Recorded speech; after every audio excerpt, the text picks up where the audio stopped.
Hello everyone.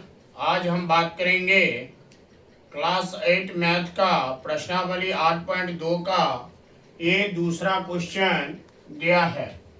Question का यह है कि निम्नलिखित एक पदवी युग्मों में लंबाई एवं चौड़ाई रखने वाले आयत का क्षेत्रफल ज्ञात कीजिए।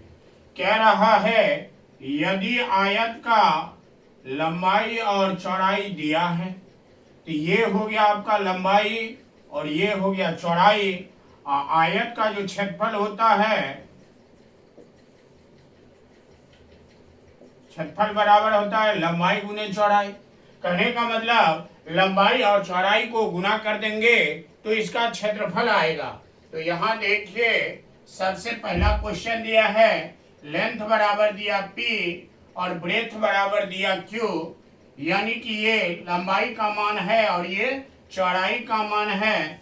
तो एक नंबर निकालेंगे तो लिखेंगे आयत का क्षेत्रफल बराबर लंबाई गुने चौड़ाई, यानी कि L गुने B। इसमें देखिए लंबाई का मान दिया P और चौड़ाई का मान दिया Q। जब दोनों को गुना करेंगे तो PQ ये मात्रक हो जाएगा। पहला का आंसर आ गया। अब क्या लिखेंगे, दूसरा क्वेश्चन दिया है 10m और 5n, ये लंबाई का मान है और ये चौड़ाई का मान है। तो लिखिए आयत का क्षेत्रफल बराबर 10m गुने 5n, दोनों को गुना कीजिए 10 पचे 50, और जब mn को गुना करेंगे तो mn हो जाएगा। दूसरा का भी आंसर आ गया। और तीसरा को सॉल्व करना है 20x² 5y²। फिर लिखेंगे आयत का क्षेत्रफल बराबर लंबाई गुने चौड़ाई। तो लंबाई दिया 20x² और चौड़ाई दिया 5y²। 20 पंचे 100, 20 पंचे 100 हो गया। x² और y² को गुना करेंगे तो x² y², ये तीसरा का आंसर आ गया। अब हमको चौथा को सोल्व करना है। चौथा में दिया है लंबाई बराबर 4x, चौड़ाई बराबर 3x²। लिखेंगे आयत का क्षेत्रफल बराबर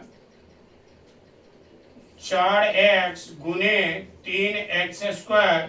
यहाँ 4 3 को गुना करेंगे तो 12, और x के पावर में यहाँ कुछ नहीं तो 1 है और यहाँ 2 है। सबको मालूम है कि गुना में पावर जुड़ता है तो x के पावर 2 और x के पावर 1, यानी कि x के पावर 3।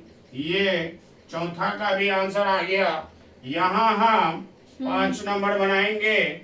5 नंबर में दिया है लंबाई बराबर 3mn और 4np, चौड़ाई लिखेंगे आयत का क्षेत्रफल बराबर लंबाई का मान दिया है 3mn और चौड़ाई का दिया 4np। अब कांस्टेंट कांस्टेंट को गुना कीजिए तो यहाँ 3 और 4 को गुना करेंगे तो 12 हो जाएगा। m इसमें है इसमें नहीं है तो यहाँ m लिखाएगा। और जब n और n को गुना करेंगे तो n² होगा, और यहाँ p है इसमें p नहीं है, यहाँ p लिखाएगा। इस प्रकार से इस क्वेश्चन का 5वां सवाल सोल्व हो गया है।